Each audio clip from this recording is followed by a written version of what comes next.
So let's cultivate our motivation.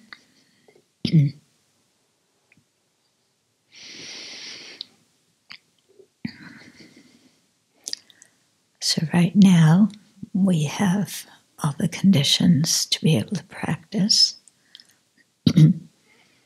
right in this very moment. So it's important to use them, not to waste them, because so easily one day follows the next and follows the next and follows the next. And we just get absorbed with all of our busyness, forgetting about the opportunity we have, or just letting the opportunity be, well, oh yeah, I'm glad I have the opportunity to practice the Dharma. What's next? So not really feeling how precious it is, not being aware of how much time we've spent in other realms, in other rebirths, in other situations, where our mind was completely occupied with what's going on in other environments. So never having the chance to encounter the Dharma, let alone contemplate it or practice it.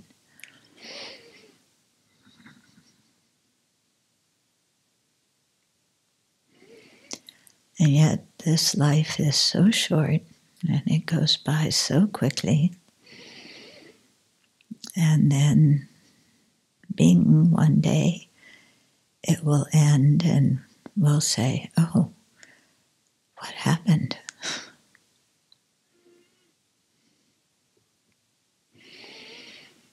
And then everything we've put our energy into creating this life, this project, that project, our reputation, our friends, our neighbors, our status, our image, all of that, just in a finger snap, goes, never to be regained. Because we'll be reborn in a totally different environment with different circumstances.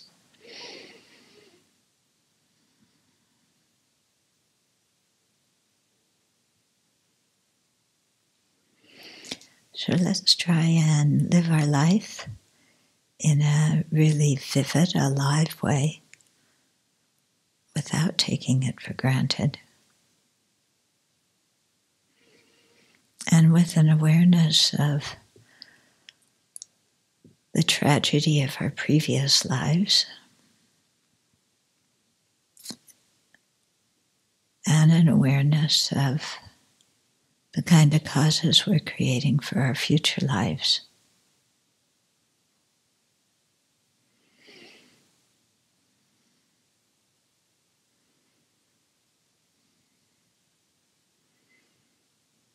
So in that way, let's really cherish the Dharma, cherish sentient beings, and do our best to study, contemplate, and meditate on the teachings to transform our mind,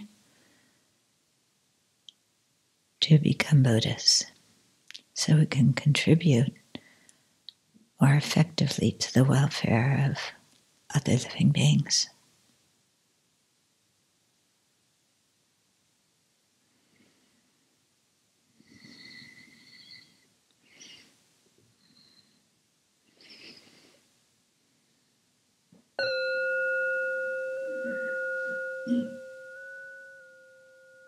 So last week we were thinking of examples of permanent things that are true dukkha, and so we were talking about we weren't sure if there were any permanent things that were true dukkha. So one thing that was mentioned was a conceptual appearance of negativity, for example, an enemy. In what? The example given was a conceptual appearance of negativity like an enemy. Like an enemy, yeah. But so my question was, would it have to be of something negative? Wouldn't a conceptual appearance of anything be? Like the other example was non-cow. Uh-huh. Yeah. So, well, all those things are formed under the influence of afflictions and karma, aren't they? Right. So it seems they would be true sufferings. So it wouldn't just have to be a conceptual appearance of a negativity. It could be... That's what it seems. It'd be good to check that out with somebody, but, it seems to me, because that's what they usually consider as true dukkha. Yeah, what came into existence under the influence of afflictions and karma. And the other thing I was thinking about all week was this thing about the I sense consciousness being trained over time, but it just doesn't make any sense to me. Yeah, well, I said last week it doesn't make a lot of sense to me either. And the other thing I was thinking... So that's on our geshe list. And the other thing I was thinking about with this is that we don't encounter something just with our eye sense power. All of our sense powers are firing, they're working. Mm-hmm. So it's not like we're looking at something in isolation. And so all of this is feeding this mental conception that comes. Yeah, but the mental conception is different than the direct perception. Right. Yeah.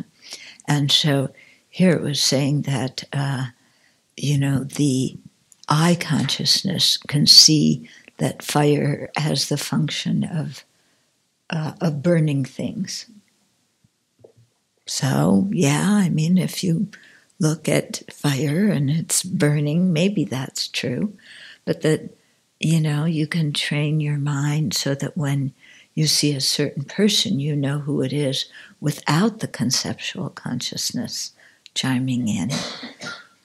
That, these are geshe questions. Yeah, we bring them up again and again, and I have nothing new to say about it, except that I don't understand either.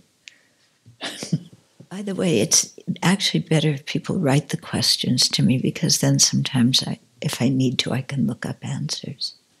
Okay, so Venerable Juni and I were practicing on a Tuesday morning, and we were going over the definitions of consciousness. And so the mental consciousness definition, it doesn't include an observed object condition. It says that it's produced in dependence upon its own uncommon, unpowering condition, a mental sense power. Mm-hmm. And then it doesn't go on to mention an object. Yeah, I think that's okay. Clearly there's got to be an object.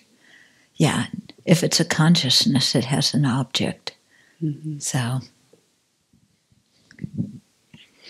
I don't think all the definitions have to mention the scope of the object, because the definitions are really emphasizing, what is, the sense faculty that is in charge of provoking that consciousness, because that's how you really discriminate the different kinds of consciousnesses. Mm. Yeah, all the sense consciousnesses included that observed object condition. Yeah. So. Well, complain to God, who made the definitions, that he was sleeping and forgot the observed object condition. Because actually, it's all phenomena. Well, with the mental consciousness, sometimes you can say all phenomena are the observed object condition. Yeah. So it doesn't really matter, does it?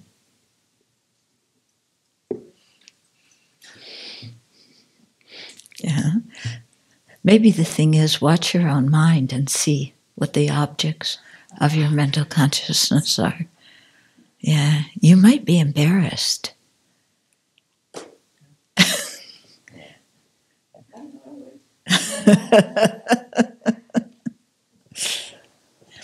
Also, I think that was talking about a direct mental perceiver, wasn't it? Mental consciousness? Huh? Just mental consciousness? It didn't just, but it was in the context when he was going through all the different direct perceivers. It's just mental consciousness. Just mental consciousness. Okay. Okay, so we're drawing the distinction between thought consciousnesses and direct perceivers. So maybe this will, you can think maybe if this will shed some light. Yeah, because here we get into talking about different kinds of objects, and then you get really confused. Wait, but a consciousness can only see one thing at one time. Why are you talking about different kinds of objects? Yeah. So it's not that they're saying consciousnesses are interacting with different kinds of objects. It's talking about how we understand things, different ways of looking at things, how we understand them. Okay? So as you have probably already anticipated, the distinction between conceptual consciousnesses and direct perceivers is easiest understood by noting the difference between what appears to these consciousnesses and what they are getting at, engaging in, or understanding. In this regard, okay, the Buddhists speak of two types of objects of consciousness. Actually, they speak of more than these two types, but we'll deal with two for right now. Okay, the appearing objects and the objects of engagement, or engaged objects. Okay, and engaged objects are synonymous with what Jeffrey terms objects of the mode of apprehension, which I think is too big of a mouthful and doesn't give you any clarity. So I call it apprehended object. Okay? So an appearing object is the object that is actually appearing to the consciousness, though it is not necessarily what the consciousness is understanding. Now, okay.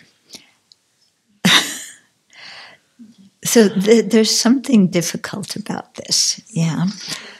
So the appearing object is what is appearing to the consciousness. Yeah, the consciousness may or may not be engaged, or may or may not apprehend that object. Okay, so for example, with a direct perceiver, you know, if you're directly perceiving yellow, yellow is your appearing object. Yellow is also your engaged object. Okay, if you're thinking about the spatula, the appearing object is a conceptual appearance of the spatula, and the engaged object is the spatula. So there they're not the same. Let me read a little bit more, and then I think you'll understand. For a direct perceiver, what appears to it is indeed what it understands. Okay. However, for a thought consciousness, what appears to it is a generalized image, a sound generality, or a conceptual appearance. But what it understands is whatever that generalized image represents. Okay, so remember that when we're talking about conceptual appearances, we're talking about representations of objects. Okay, so tasting chocolate cake and thinking about the taste of chocolate cake are very different, aren't they? Okay, so when you're tasting the chocolate cake, you're using your gustatory consciousness, okay, and sweet and chocolate, or whatever, however you want to classify it, sweet is appearing. The appearing object, and sweet is also what you're tasting. Okay, so right now, think about chocolate cake. Think about the taste of chocolate cake. Okay, you got it? What is appearing to your mind? Is it the taste of chocolate cake? No. What is it? It's the thought of the taste. Yeah, it's the conceptual appearance of the taste. Because you're not directly tasting it, you know. So right now, you have, when he says generalized image, you have a general image, a conceptual appearance that's kind of a combination of all the good kinds of chocolate cake you've eaten, because we tend to idealize it. If we were more practical, it would be a generalized image, including all the dry, you know, salty, unbaked chocolate cake that tastes terrible. Well, you know, we're optimists, so when we think about chocolate cake, we inflate, you know, what's appearing to our mind is a generalized image, and we probably have inflated it a bit. Yeah, at least that's my experience, because the chocolate cake never tastes as good as I imagined it to taste before I ate it. Yeah, this is a very good experience, you know, to do this, you know, when you're in the lunchtime, or when you have your food's in front of you, take a moment and think about, you know, what do you think this is going to taste like? And then taste it and see how much what you think it's going to be like and what it is actually match.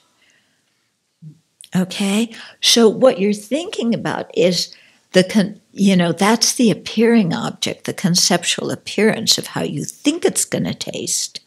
When you actually taste it, you know, the actual taste is the engaged object that you're taste. That's for direct perceiver, but right, if we stick with the conceptual mind, the appearing object is the conceptual appearance of the taste of chocolate cake, and the engaged object is the taste of the chocolate cake, even though you're not tasting it at that moment because you're thinking about it.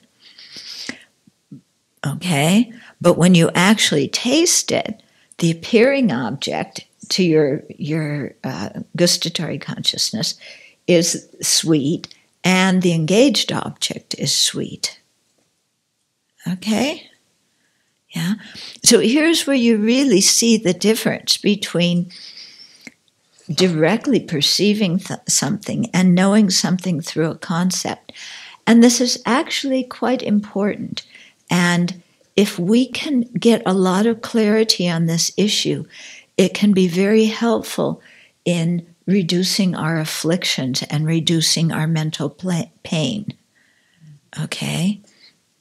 For example, yeah, if I think of, let's say I have to go in to have my second shingles shot.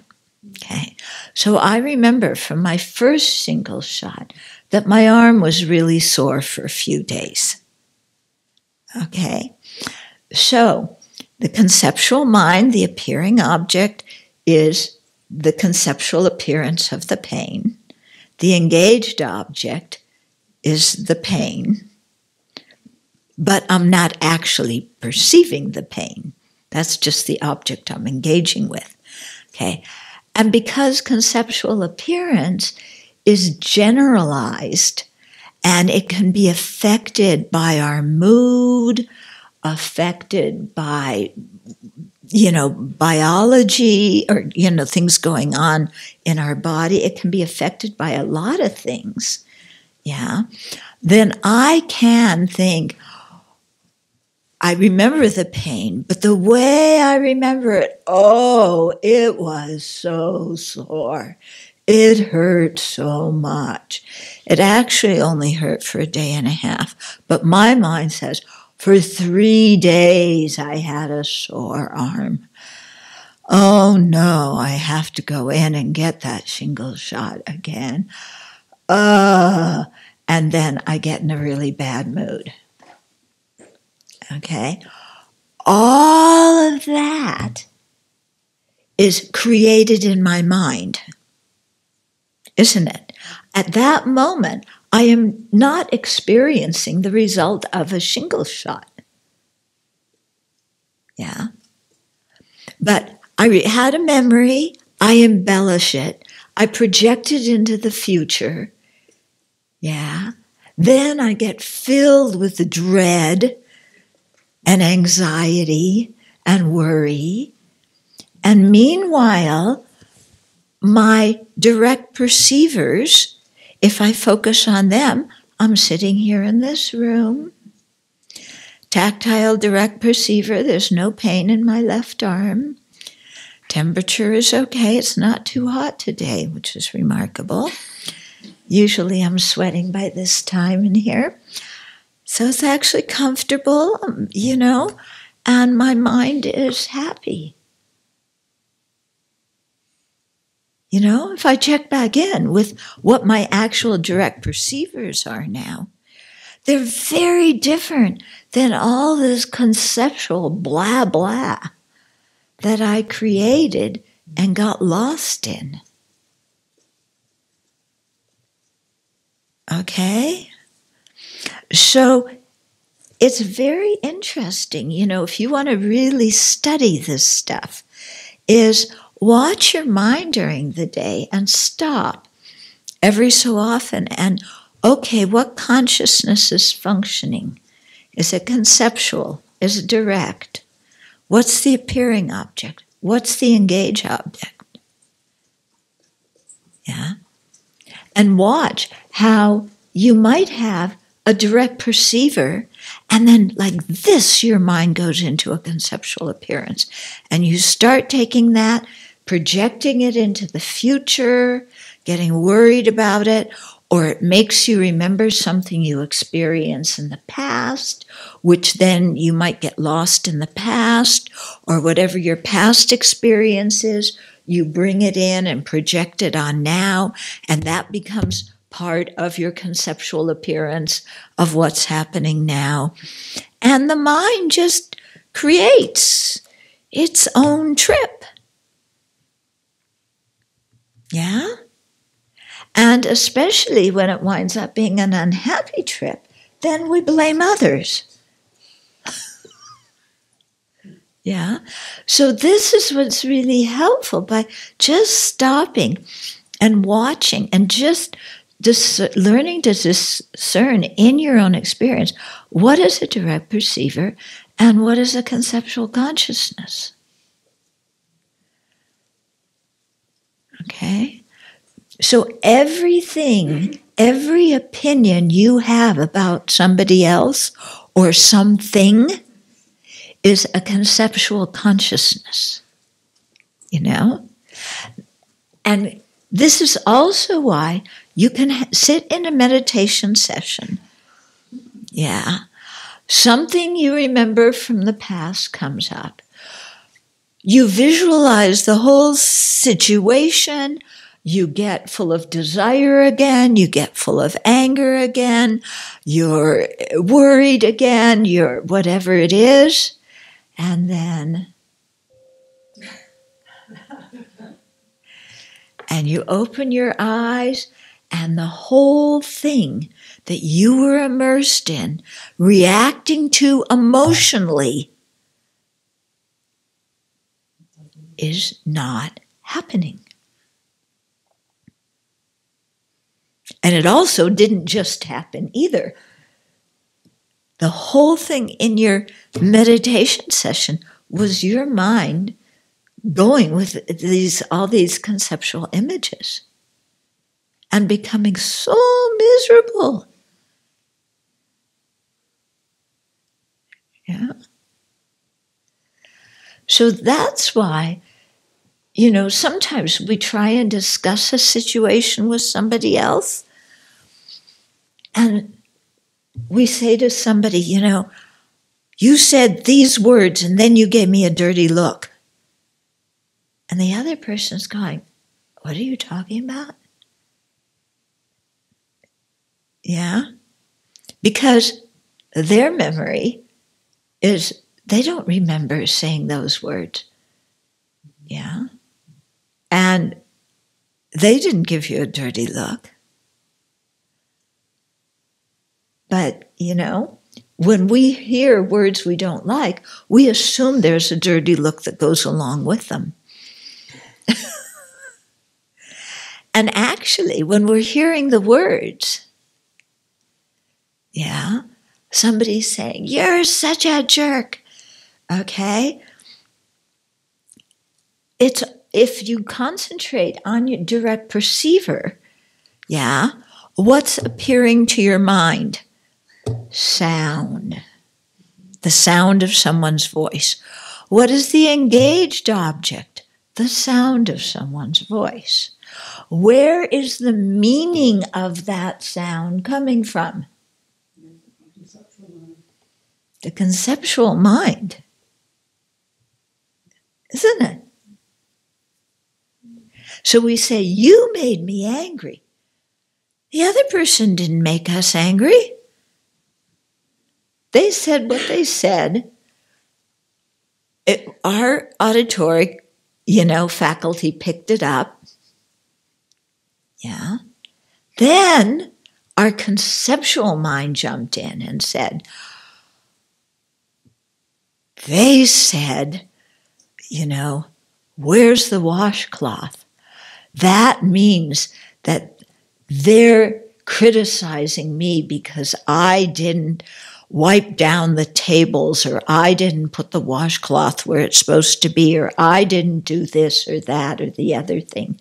So, and we go on this whole trip.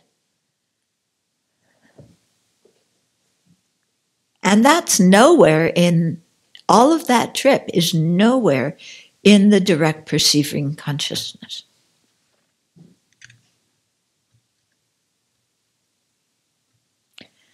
Yeah, it's really shocking. Try doing this, stopping throughout the day and seeing, like, when are you actually seeing something freshly? And when do we see something and we immediately, it reminds us of something else, which then that mood we put on the present object, or that interpretation we put on the present object. Yeah. And then, do this a lot. And when you do it, then you really begin to understand, why they say ignorance is the root of samsara. Yeah. Because here we're not even touching the self-grasping ignorance, but we're just seeing, how the mind is the source of all this stuff. If the eye consciousness can know Father, just through recognizing, even though it's not a conceptual mind, then would the ear consciousness be able to know what the word "you're a jerk" means, but doesn't lay meaning over it? Possibly, but like I said, I'm not sure how the eye consciousness knows Father. But if it does, then, maybe the auditory consciousness can recognize just the basic meaning of the words without all the stuff. But it seems to me that, we're hearing the sound, and then our mind is, based on past experience with certain sounds, then we put together and we create a meaning out of it. To go back to the example of the chocolate cake, Mm-hmm. So if we're imagining the taste and it's based on a conglomeration of past chocolate cakes, mm-hmm. and the engaged or the apprehended object is the taste of which chocolate cake, it's sort of made up. It doesn't refer to an actual chocolate cake. Yeah. So that it goes to show there's this gap, I guess, between what our mind understands and what is actually there. Yeah. Yeah. And that's why conceptual consciousnesses, at least in this system, are not, that's why I should say direct perceivers are ranked so high, because they give you the actual experience. I just wanted to say that, but we live in a time where we often confuse, because of so much media representation, I think we confuse what we see in the media for direct perceivers. And the example I thought of was before I came to the US, my parents, who had never met a black person, told me, stay away from black people, they're dangerous. And I said, how do you know this? They said, we've seen it on the news. So this is the Singapore news reproducing the American news, right? And they seeing it makes them think it is true. Yes. Until they met an actual person who was my friend and realized, our prejudice is false, erroneous. Yeah. Yeah. We develop all sorts of conceptual thoughts about different things that are way wrong. Yeah. That's what all bias is, all opinions. Yeah. All this kind of stuff. Ideas are all conceptual thoughts. Some of them are good ideas, some of them are wrong, But, our conceptual consciousness is really revved up and going. And this is, I think, why we're studying this stuff, is so we can learn to think properly. Right now, we don't know how to think properly. Right now, we believe everything we think. Yeah.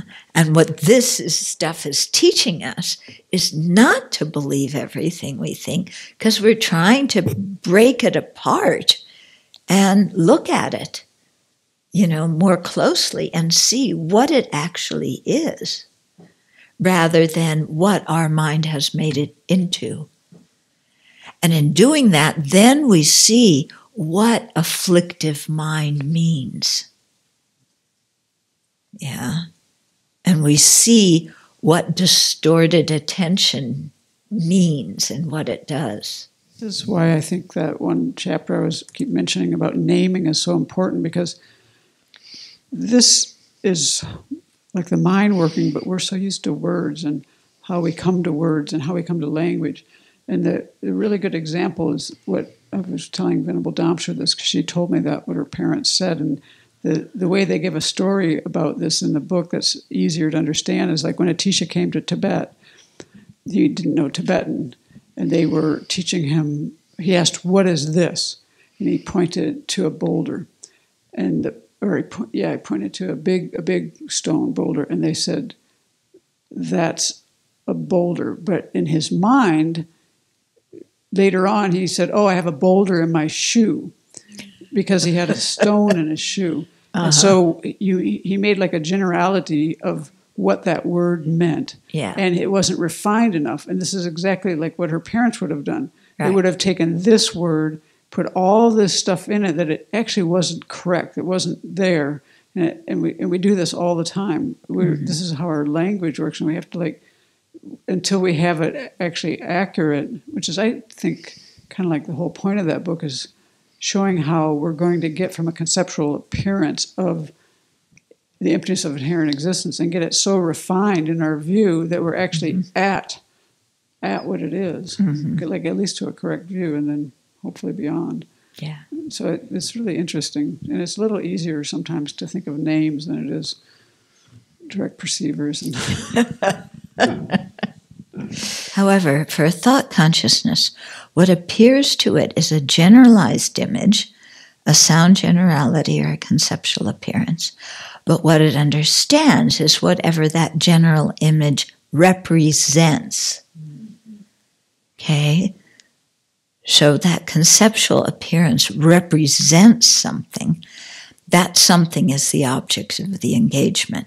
Okay, so the engaged object of consciousness is the object that it is actually getting at or understanding. For example, for both a direct perceiver apprehending blue and a thought consciousness conceiving blue, the engaged object is blue. Okay, but the appearing object is different. What's the appearing object for a direct perceiver of blue? What's the appearing object for conceptual consciousness of blue? The conceptual appearance of blue. But the engaged object is the same. Yeah. Okay.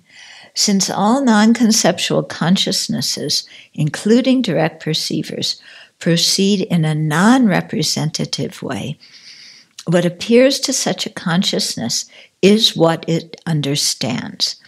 If the appearing object is factually concordant, then what the consciousness is getting at, engaging or understanding, is real. The perception is accurate and faultless, and the consciousness is a direct perception or a direct perceiver.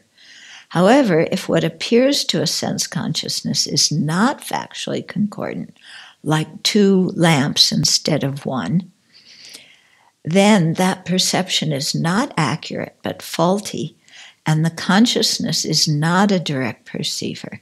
Rather, such a mistaken sense perceiver has a clearly appearing non-existent as its appearing object. Okay? And a knower can never engage a non-existent. Now, the different schools phrase this differently. So here he's saying the appearing object is a clearly appearing non-existent. Okay?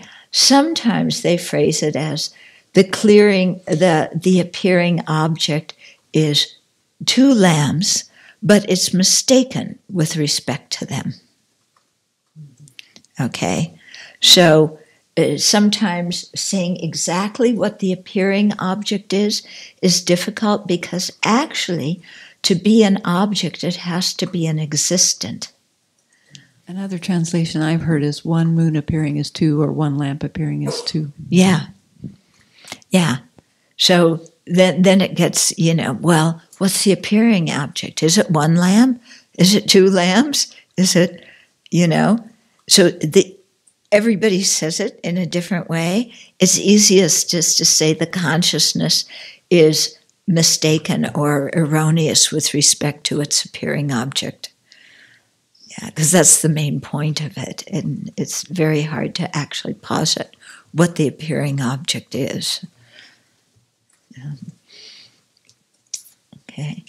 On the other side, a conceptual consciousness always proceeds in a representative way. It may be right or wrong, factually concordant or not, but it always gets at its objects by way of apprehending a generalized mental representation of that object. Okay? So again, what's important here is the conceptual appearance is a generalized image. Yeah?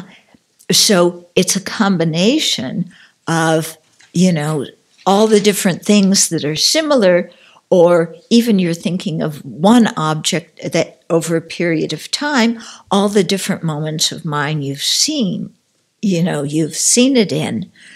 So, but the point is that it isn't the exact object that's there in this present moment.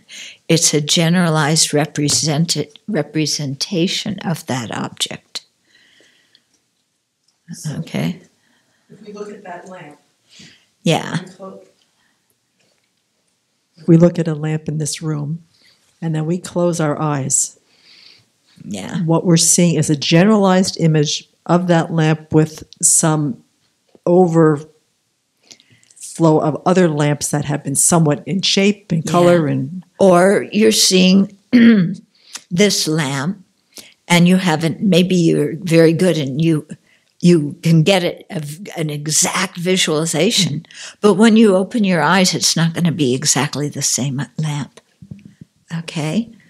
But generally, when you look at it and you close your eyes, you get some general appearance.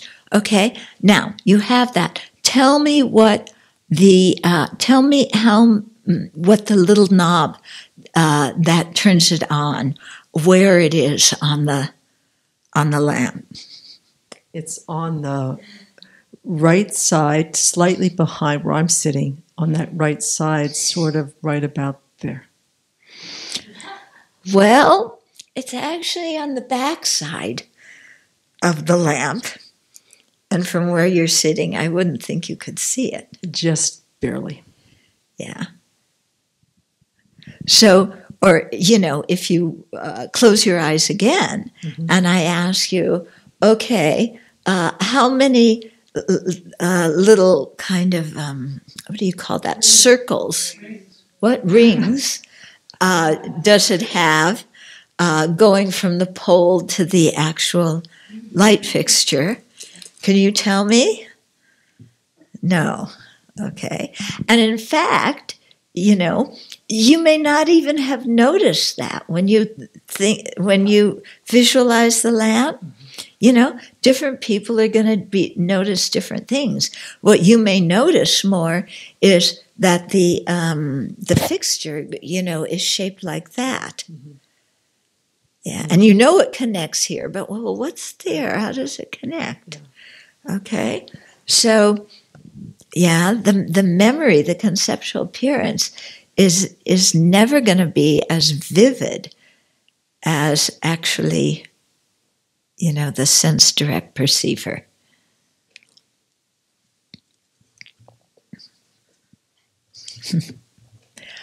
Okay, so now close your eyes and tell me, what's the difference in appearance between this lamp and that lamp?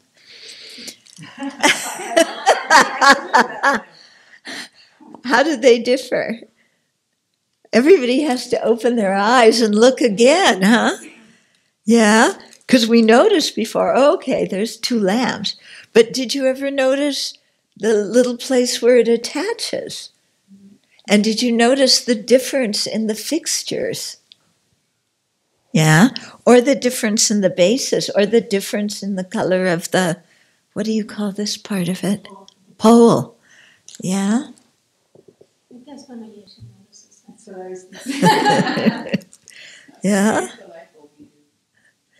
Yeah, really? What kind of light bulbs are they?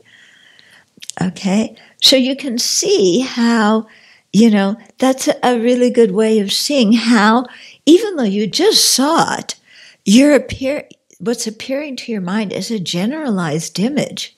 You're not getting all the details of what that is. Okay. For that matter, maybe it's your direct perceiver. Well, it is. You may not all of that is appearing to your direct perceiver. How much is ascertained so that you can remember it is another question. But all that information is there. Yeah. This is a good exercise for me to say, like, when I think I've heard someone a certain way, and I'm so sure that I heard it a certain way, it's like, how much have I actually remembered it correctly? Because if I can't look at something, close my eyes, and then be able to remember all the details, if I've just heard something, how much am I hearing it correctly? And that's like our little game of telephone, isn't it? We say, oh, so-and-so said blah, blah, blah. Is that the exact word so-and-so said? Is that the exact tone of voice when we do it? Or are we embellishing? Yeah, dependent upon how we want the other person to think about this. Yeah. I got an email from a nun who was not at the monastic gathering saying that they had heard I was having open heart surgery and were quite concerned.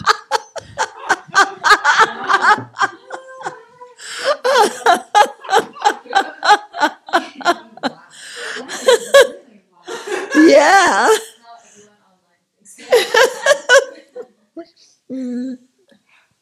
I'm fine, don't worry. But you see, that's what happens with conceptual consciousnesses. And that's why, we really need to think when we say to somebody else, oh, so-and-so said this and that. Because maybe they didn't exactly say this and that, but the other person's going to hear that. Yeah.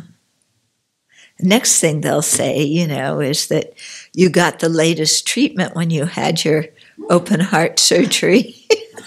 And they're going to interview you in some new science magazine or something. Yeah, I mean, this is the way things get embellished, aren't they? Yeah. Bypass. It was a bypass. A bypass. Well, that's still open heart. Yeah. Okay. On the other side, a conceptual consciousness. Okay. On the other side, a conceptual consciousness always proceeds in a representative manner. Okay, I read this, didn't it? No, I didn't read this whole paragraph. Thus, a conceptual consciousness is indirect. For a thought consciousness conceiving blue, the appearing object is just an internal image of blue. But the object of engagement is the actual object the thought is getting at. Blue for a thought consciousness apprehending blue. Okay, so it's trying to understand the blue as best as it can. As described here, the ideal consciousness for this system is one for which what appears to it and what it understands are the same thing. I would say that for all the systems, that would be, and that's why yogic direct perceivers are so valuable, because they directly perceive something mentally. This can occur only in direct perceivers. It can never occur in conceptuality. For a non-conceptual consciousness, if what appears to it is wrong, then what it understands is wrong. Such consciousnesses perceive what it sees, and if it sees something that is not real, it perceives something that is not real. However, a thought consciousness will always see wrongly because it perceives a mere representation. Still, it may or may not be correct about what it understands. Thus, a thought consciousness is always a mistaken consciousness, which is defined as a knower that is mistaken with regard to its appearing object. Okay. So thought is always mistaken, yeah, but it's not always erroneous, because we can think about things and we have a fairly, a reasonable representation in our mind of what something is, so that we can plan ahead and we can see how things relate to each other. So the appearing object of all of, in all that process is a conceptual appearance, and that makes it a mistaken consciousness. But the engaged object isn't necessarily mistaken. Okay, so who's cooking tomorrow? Okay, so when you're thinking ahead about what you're going to cook, yeah, so you're thinking ahead about it. That's all a conceptual appearance, isn't it? However, it works because if you think ahead, then when you get in the kitchen, you know what you're going to do, and, you're not so lost. So thought consciousness is very useful, because if you just rely on direct perceivers, then you could never plan what you're going to cook. Yeah. And you would just arrive in the kitchen, but you couldn't even plan what to cook after you arrive in the kitchen, because planning involves conception. Yeah, you have to think. Okay, I can put the carrots and broccoli together and add this and that. Okay, so that involves thought. Yeah, so thought is useful, but it's mistaken in that it's not dealing with the actual objects. Okay. You probably wouldn't even turn on the oven. Hmm? You probably wouldn't even turn on the Yeah. So, yeah, and you can see this, with animals, because animals have some conceptual ability, but not as much as human beings. And so you can see how limited what they can know and understand is because of the limited conceptual appearance or conceptual ability, And I always think of that when we have to take them to the doctor and they get scared being put in the carrier. And, you say to them, we're just going to the doctor. It'll be a short ride. Nothing's going to harm you, But they can't understand any of that. Yeah, they hear the sound, but the conceptual ability to understand the meaning isn't there. And all they have is the memory of, well, maybe they don't have a memory of ever being in this, and so they don't know what it is, and so they're quite frightened. Yeah. So when they talk about human intelligence, a lot of it depends on, the acuity of our conceptual ability, how we can put things together. Okay, so the mistaken consciousness, a knower that is mistaken with regard to its appearing object. Okay. This is because what appears to a thought consciousness is an internal mental image, and what it is trying to understand does not appear to it. Okay? That internal image appears to a thought consciousness to be what it is getting at, although it is not. So that's why it's mistaken, because what's appearing appears to be the object, but it isn't. Okay, and that's where we get confused when we remember something and then we start generating emotions in response to just the conceptual appearance that is the memory. Still, even though a thought consciousness is necessarily mistaken with regard to its appearing object, it is not necessarily a wrong consciousness. Okay, so a wrong consciousness is defined as a knower that is mistaken with regard to its object of engagement. Okay, so a mistaken consciousness is mistaken with regard to its appearing object. Yeah, a wrong consciousness is mistaken with regard to its engaged object. Okay. This means that a wrong thought consciousness is wrong about what it is trying to get at.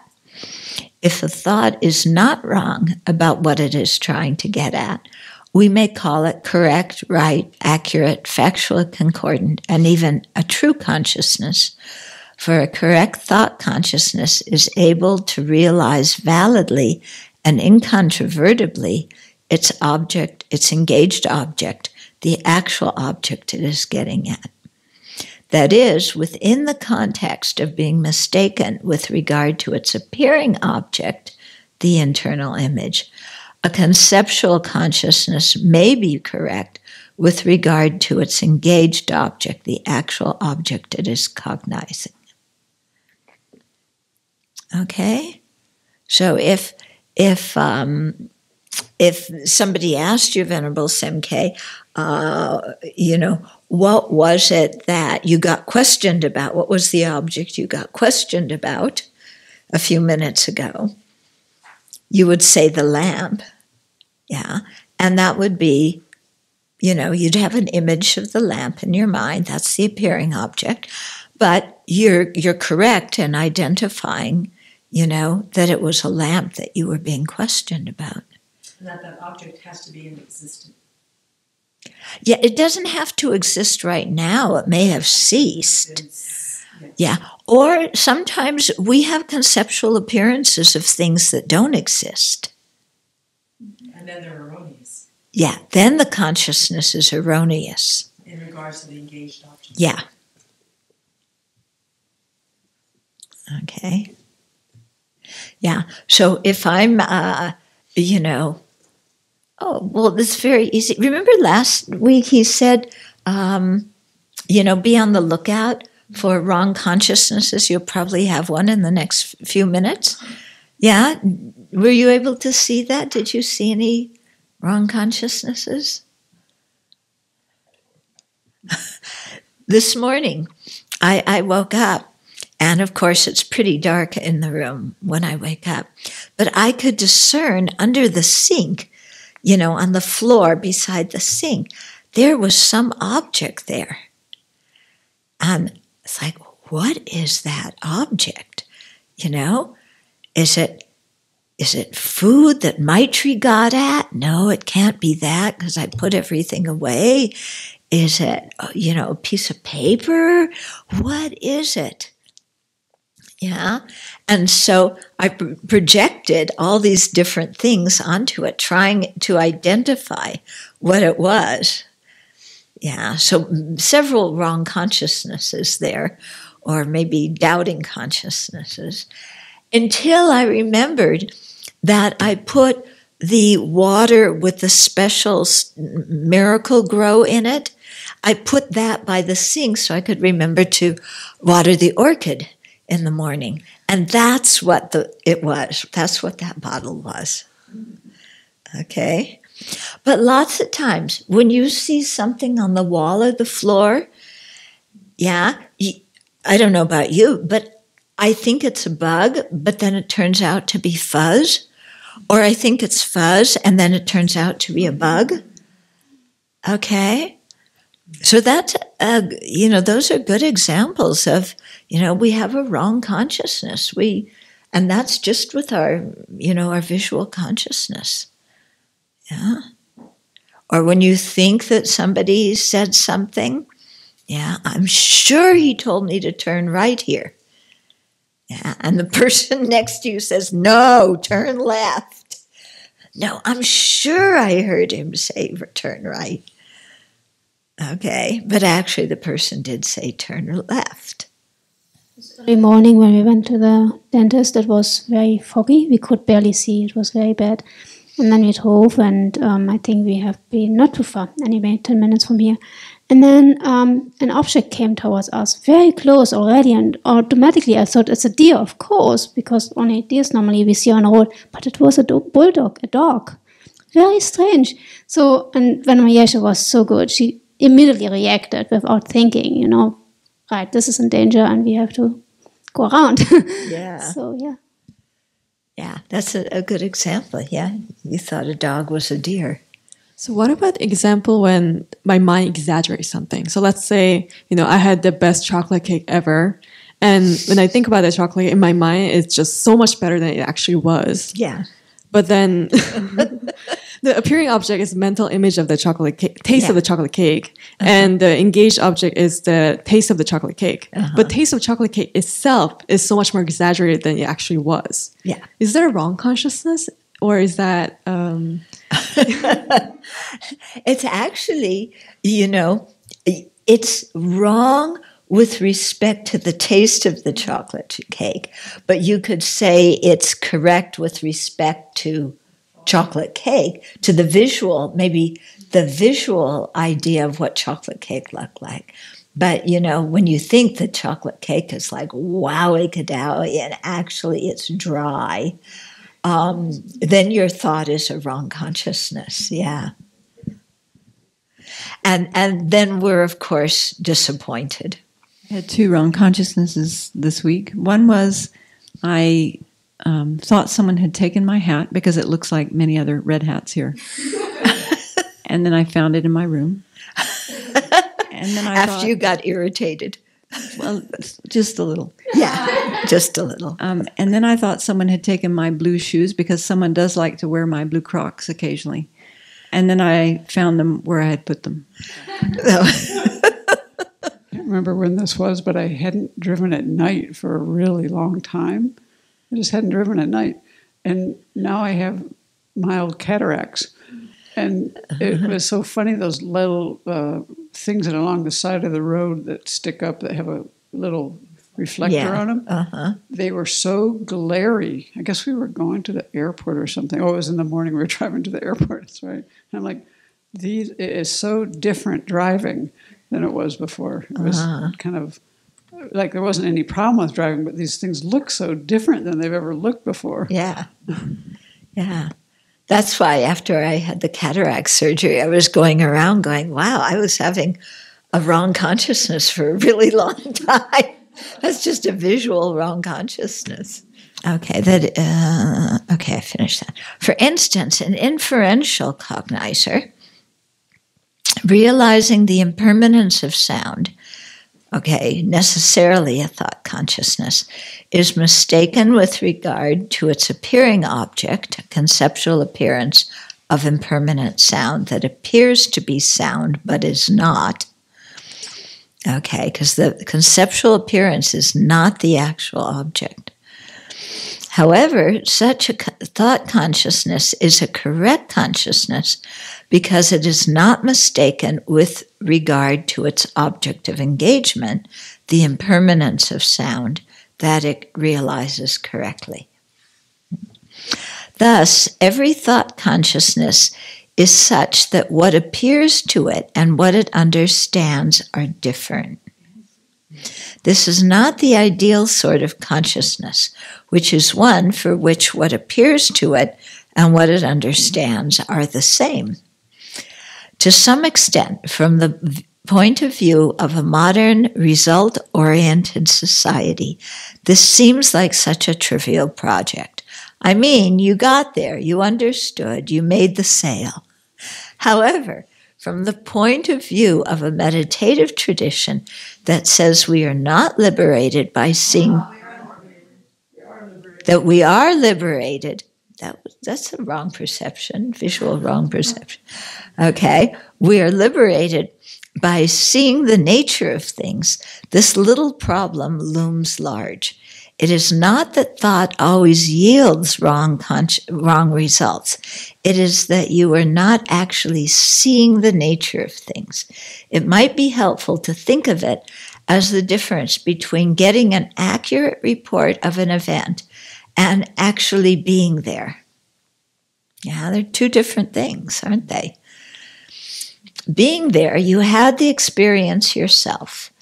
Another analogy is that thoughts are limited to knowing their objects indirectly by the appearance of a representation of that object, which is like seeing an image reflected in a mirror. Actually, images reflected in mirrors are more accurate than our thoughts about things. How many times have you wheeled around to see something directly after first seeing it in a mirror? You had solid knowledge of it from seeing the reflection. Another way of describing the shortcoming of conceptuality is to focus on the falsity of the appearing object. Recall that the conceptual appearance of a table is defined as that superimposed factor that appears like a table to the thought consciousness apprehending table, although it is not a table. So there, right away, I mean, this is fake news, isn't it? Yeah, something that appears as a table, the thought consciousness, but it's not a table. Yeah. So you can see that there's some falsity, some mistakenness, some deception when there's thought, when there's conceptual consciousnesses, because we're not really experiencing the object as it is in that very moment. It is easy to understand that it appears like a table, although it is not a table. We can verify this from experience and common sense. Still, it can be a viable symbol that gets you to the understanding. The problem is that it is stale and vague, as opposed to seeing the fresh, detailed object directly. Okay? But you can, it's like the difference if you're very fond of somebody, thinking about them and seeing them directly. When you're actually with them, it's a different thing than when you're thinking about them. But sometimes when you're thinking about them, you make the situation much better than it actually is when you're with them. Yeah? So that's because, the conceptual appearances are made up by the mind. Okay, they're representing something, and we can embellish. And we do embellish. One way of describing this staleness is that the generalized representative image is confused with objects of other times, places, and natures. Okay, so this reminds me, this whole thing of why it's permanent, because it doesn't change, because you haven't had more experience with the object. So before my dad married my mom, he was dating some other woman, and he was quite fond of her, and she was fond of him. And I think her family wanted them to get married, but my dad was just starting his career. He couldn't support a family and a wife and all of that stuff at that time. Yeah, but he kept her in mind that whole time. Yeah. And after my mom died, they had been married, I don't know how many years. Over 60. Yeah. No, almost 60. Almost 60, maybe 55 or something.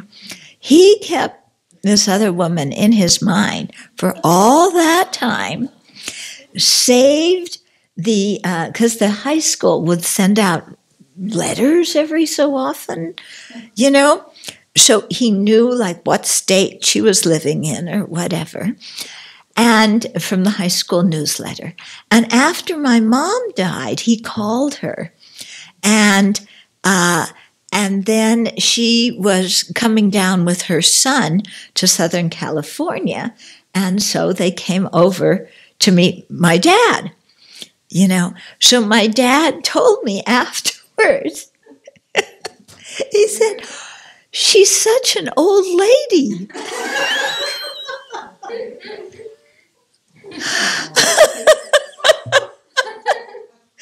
Because for all those years, she remained as this attractive young woman in his mind. And he was so shocked to see an old lady come to his door.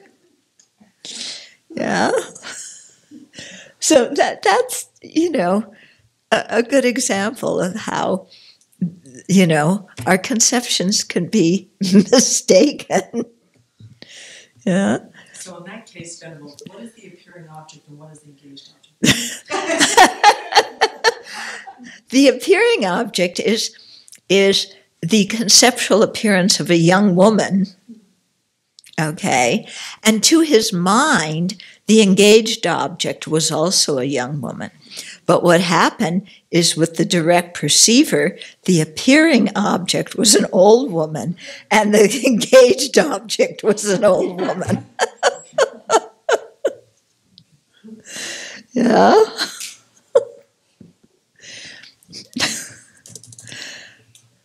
Yeah, and the way he said it to me, he was really genuinely surprised. And he still saw himself as a young man.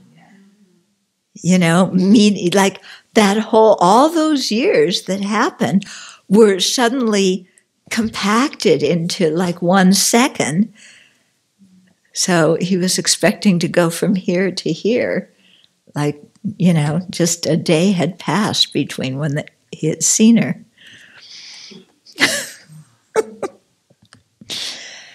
Yeah, disappointing. I think my brother was relieved. He didn't want Dad to get remarried. So, okay. For instance, since almost all of us met with ice cream when we were very young, and we continue to care about it deeply. Oh, do I care about ice cream deeply? Most of us can catch the internal image of ice cream that we see.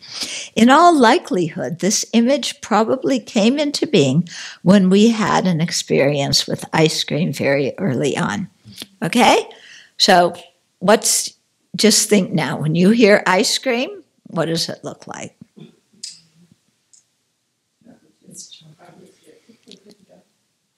Okay, what kind is it? Vanilla in the bowl that we had when I was growing up with the spoon. Homemade. Yeah. Chocolate on a waffle cone. Chocolate. Oh, yeah, you're younger. You have fancier cones than we did back, a chocolate chip waffle cone. Dip. A chocolate dip. The cone was dipped in the chocolate. Just the cone, not the ice cream. Just the cone. Yeah. You dip the cone in chocolate, and then afterwards you put the ice cream in it? With sprinkles and whatnot. But only the top part of the cone, so you can still hold it. The cone is the crunchy thing. Yeah. Okay. The rim of the cone, maybe a top third of the cone is dipped with chocolate. Okay. And then you put the ice cream in on top of it. Oh, okay. Okay, now I have a correct conceptual appearance of what you're talking about. Okay. But you see how each of us, immediately, you just say ice cream, and we already have a detailed image of what kind, whether it's in a cone, what kind of cone, or whether it's in a dish. Yeah. So it's interesting, isn't it, Okay. Okay. For me, it is a cone of strawberry ice cream. Yuck. Strawberry ice cream. This image of ice cream came into being when Eisenhower was the president, and it still serves to represent. To this day, when I hear ice cream, read ice cream, or think of ice cream, even with ice cream right before me, what appears to the thought conceiving ice cream is an internal image of ice cream that I met with in an earlier time, in a different place, and of a different nature. Yeah? Wow, from Eisenhower. The confusion of time is that the specific ice cream of an earlier time does not exist with the ice cream of the present. Okay? This is like when you introduce someone as your friend from years ago, whereas that person has changed moment by moment since those days. That's the example with my dad. Since all impermanent phenomena, including persons and ice cream, change moment by moment, the ice cream or the friend of years ago cannot exist now just like then. The confusion of place is that the ice cream I met with in that other place is not present in the ice cream here in this place. And the confusion of nature is that the ice cream long since gone, which is not of the same nature as the present ice cream, appears to conceptuality to be present with this ice cream of a different nature. You can see that strawberry ice cream is not all ice cream, but it stands in the place of all ice cream. This is something like when you say that this is the river that carried away my shoes, though it is completely new water. Recall that being of the same nature is such that in one direction or both, if one of them does exist, then the other one too can. If one of them does not exist, then the other one too cannot exist. If there were never any ice cream at all, there would have been no ice cream years ago or in the bowl before you now. Huh? No, that could have, anyway. Thus, the ice cream in the bowl before you now is related as the same nature to ice cream in general, but not to a serving of ice cream years ago. Because remember, to be in the same nature, they have to exist at the same time. And if a river no longer exists, that fact alone would not negate the fact that it carried away your shoes years ago. Even with thought's problems of being representative understanding, this does not necessarily imply that thought is unreliable. Rather, even though it is able to understand its object only in an indirect representative manner through the appearance of an internal image, thought is a reliable way to ascertain objects. As a sign of the reliability of thought, the Dignaga Dharmakirti schools of reasoning present inferential cognizers, which are always thought consciousnesses, as one of two types of valid cognizers. Okay, so both inference and direct perceivers are reliable cognizers. Okay, so thought is reliable to ascertain objects. So that is the usefulness of thought. I mean, right now, our whole class, we're all using thought consciousnesses, aren't we? Because you're hearing the words, you're understanding meaning, you're connecting ideas. Okay, so the thought, there's many, many thought consciousnesses going on right now. As well as the direct perceivers of sound and, the space that we're sitting in and so forth. Just want to double check that let's see, they gave the definition of a mistaken consciousness. Mm-hmm. And that was because its appearing object was mistaken. Wrong or it's mistaken with respect to its appearing and that was because object. It has a conceptual appearance for a in this conceptual system. Consciousness. Yeah, but for Prasangika, it's a different ballgame. It's a different thing. Yeah, and I was thinking of bringing that in, but if I do, you'll get more confused. So let's just stick with the Satantrikas for right now, because. Once we start Foundation of Buddhist Practice, the second chapter in that book is we're going into a lot of this material, but from the Prasangika viewpoint. So thoughts, direct perceivers, and their appearing objects. According to the tutors' collected topics, part of which is translated in debate in Tibetan Buddhism, permanent phenomena are mutually inclusive with the appearing objects of thought consciousnesses, and functioning things are mutually inclusive with the appearing objects of direct perceivers. This means that the only thing that can appear to a thought consciousness is a permanent phenomena, and the only thing that can appear to a direct perceiver is an impermanent phenomenon. However, appreciate that it is not quite that simple, for a thought can understand any impermanent object as well, as when you are thinking of ice cream. The point to take away from this alignment is that the only thing that can appear to a thought is a permanent phenomenon, and the only way a thought can get at ice cream is by the appearance of a generalized, permanent, static internal image of ice cream. Thinking about ice cream is not as good as eating ice cream.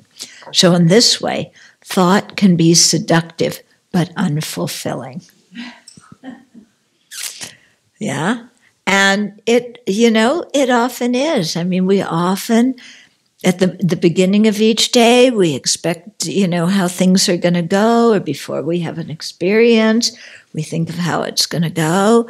And, we often misjudge it. And so the actual experience can be very different than what we thought it was going to be like. Yeah. I remember as a kid, not wanting to do certain things, I don't want to go there, I don't want to do that. And my parents would say, no, you'll enjoy it. No, I don't want to go. And then, of course, they made me go, and I enjoyed it. So it's a good example that you have thought consciousness about something, but that can be totally erroneous regarding, what you're thinking about. Yeah. So sometimes we think things are going to be much worse than they are, and sometimes we think they're going to be much better than they are. And since we're always trying to eke out the most pleasure from everything, this becomes a very sensitive area. Yeah. If we're able to not be so focused on, getting the most pleasure out of everything, then, the discrepancy between our conceptual appearance of something and the actual event won't disturb the mind. Yeah. Like when you pick up one of the cats and you expect that, they're going to let you pet them, and instead they wiggle and jump away. Okay? So, the thought has one image and the reality is different. And sometimes we don't learn from our experience. We keep picking up the cat each time, thinking, well, maybe this time she'll let me pet her,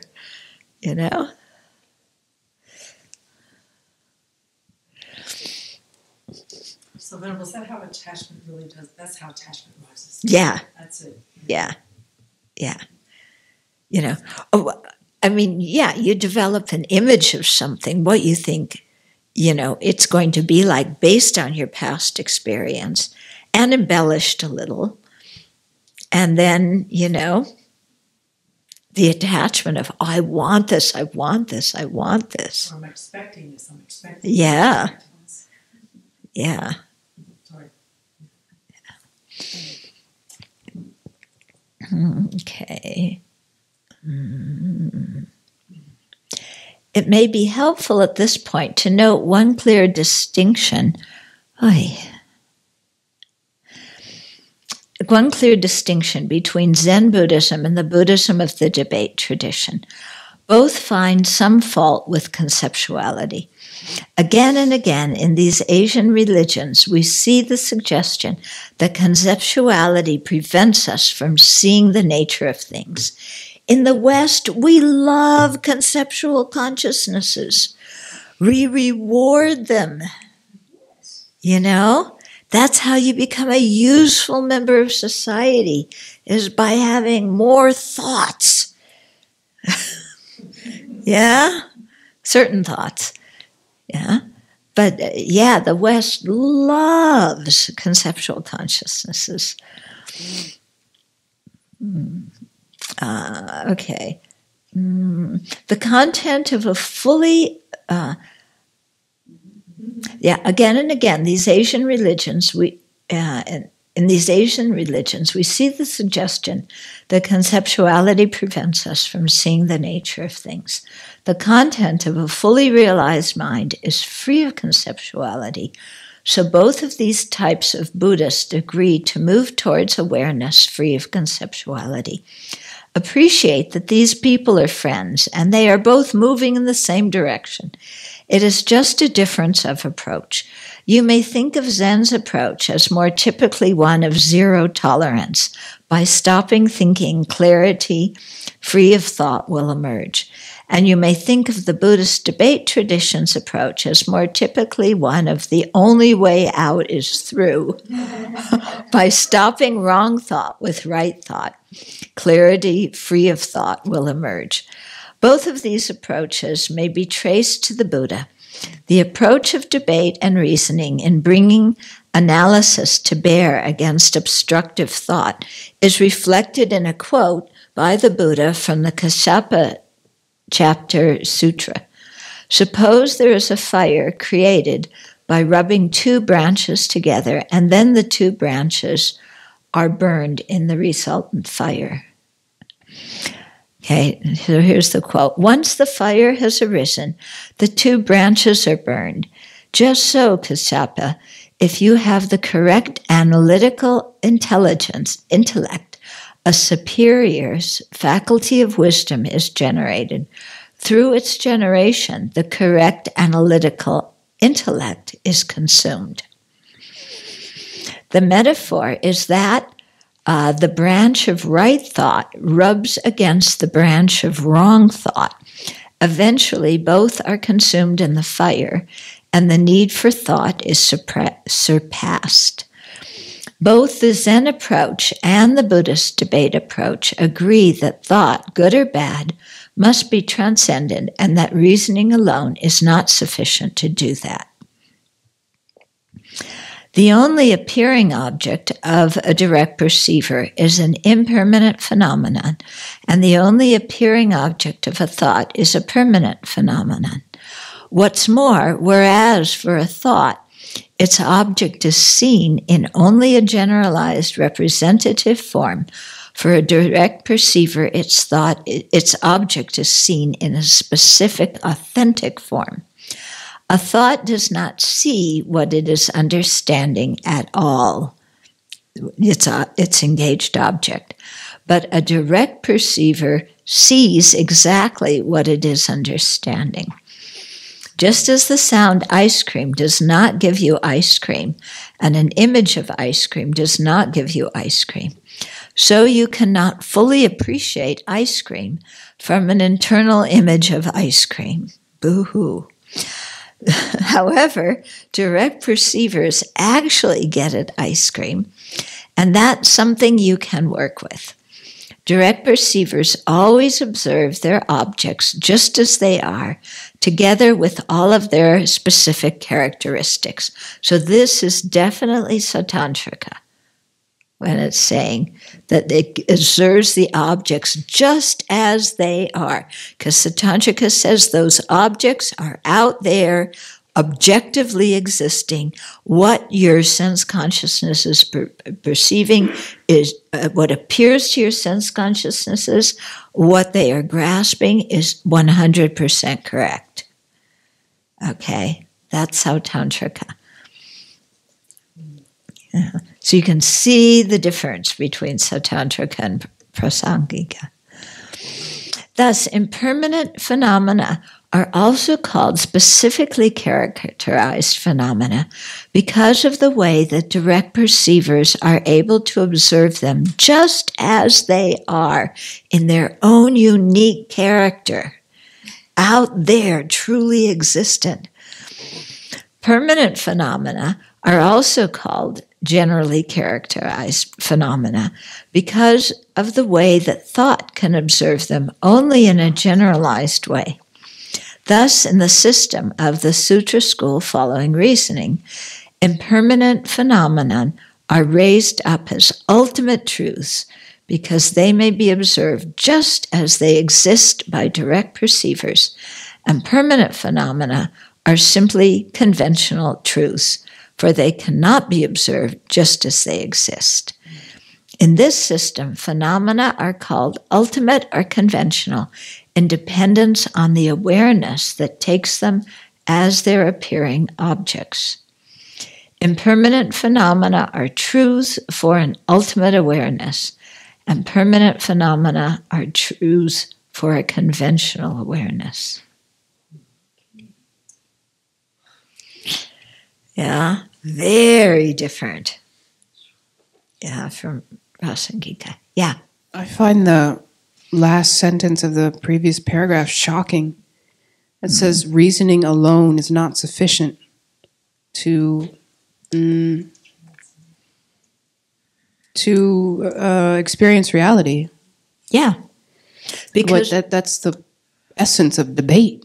So Yeah. there's this other element of overcoming a wrong thought that needs to be brought in. It's not enough to just reason your way through how things exist. No, what he's saying is in the debate tradition, you use a correct thought to overcome a wrong thought.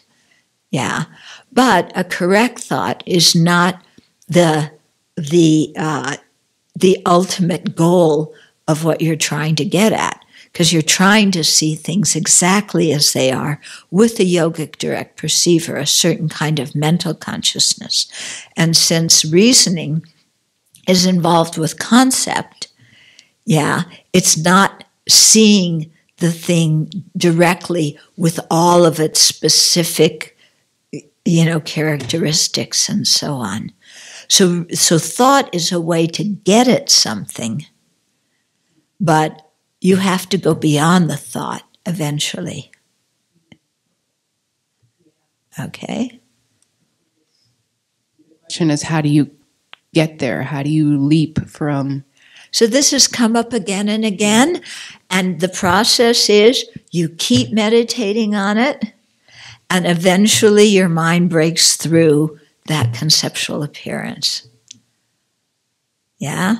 It's just a thing of familiarization, and at some point your mind breaks through and see. Because the conceptual appearance, it starts to get thinner and thinner and thinner, and then it just, gone.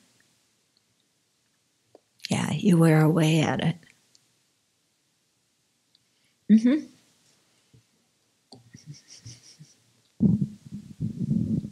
It helps me to remember that they're both knowers in that issue there. But my question is, this sentence back where he says both of these approaches, both the Zen and the debate tradition, can be traced back to the Buddha.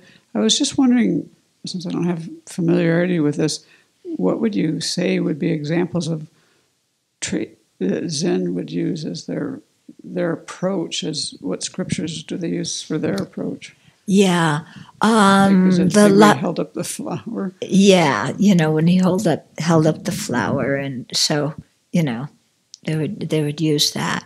I don't know what scripture that's from, but in the Chan tradition, they study the Perfection of Wisdom sutras. They study the Lankavatara Sutra, Surangama Sutra. Yeah. So it's not that, and also there's different kinds of Zen. Yeah, we think of it as just one type, and this is a very good thing. We've come in contact with Zen as it exists in America. So maybe you've been to one Zen center in America, and what you saw at that specific 45 minutes you were there is your whole conception of what Zen Buddhism is. Yeah? Now, is what they do in America in a Zen center in 45 minutes an accurate picture of a whole tradition that has existed for over 1,000 years and that has many different branches and many different teachers and many different practices? No. Okay? So, that's a good thing. How we see, the conceptual consciousness gave us, it helps us retain some information about Zen. But where we get stuck is we think that's all there is.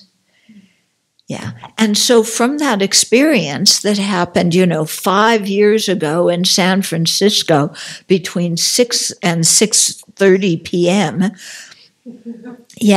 then we take that generalized image and say, well, however many years, 2,000 years of Chan Buddhism that's what they do, no matter what culture it's in. Yeah. But Chan in China is different than Chan in Japan and in Korea and in Vietnam. And they're different, But we just put everything together and then think we know a lot. Yeah. So we get this image that, because we always see pictures in magazines, So this is my image, and also from Cloud Mountain. They're very serious. And they sit there like this for hour after hour, not moving. So they must be perceiving reality. Well, I've meditated a bit myself, and I know that just because you're sitting still doesn't mean you're perceiving reality. Yeah. And I know that just because you can sit for a long time doesn't mean you have high realization. Yeah. But we take that image and we impute on it. It's like, wow, well, look at them. Those Zen people are, they're so straight. And they sit in exact straight rows, This is Japanese Zen. Chinese Zen, it's a little bit more flexible. But Japanese, exactly like that. And then look at us Tibetans, We can't even put our shoes in a row. The shoes are all over the place, like our mind. Zen must be better. Yeah, so I'm going to go practice Zen and learn how to put my shoes in a straight line with everybody else's. Yeah? Yeah, this is what Bodhidharma taught. Bodhidharma was a realized being. I don't think he spent a lot of time on putting your shoes in a straight line. You have been for longer in a real Japanese Zen monastery, and then now you are ready to go into the Tibetan tradition. And they're so wild, they don't line up their shoes and how to handle that. Or you have the expectation, you have been in a real Zen monastery, and then whatever you find in Germany or in the US, it's not real. Oh, yeah. It's kind of arrogance. Yeah. Or you're in a Rinzai and you go to a Soto. Or you're in Japan and then you go to China. Oh, what happened? They don't do things the same way. The Japanese use that real thin green incense, and the Chinese use sandalwood powder. Oh, one of them's right and the other one's wrong. So this kind of looking at things, and recognizing, very good. It really helps in our practice for understanding how our mind works, how the afflictions work.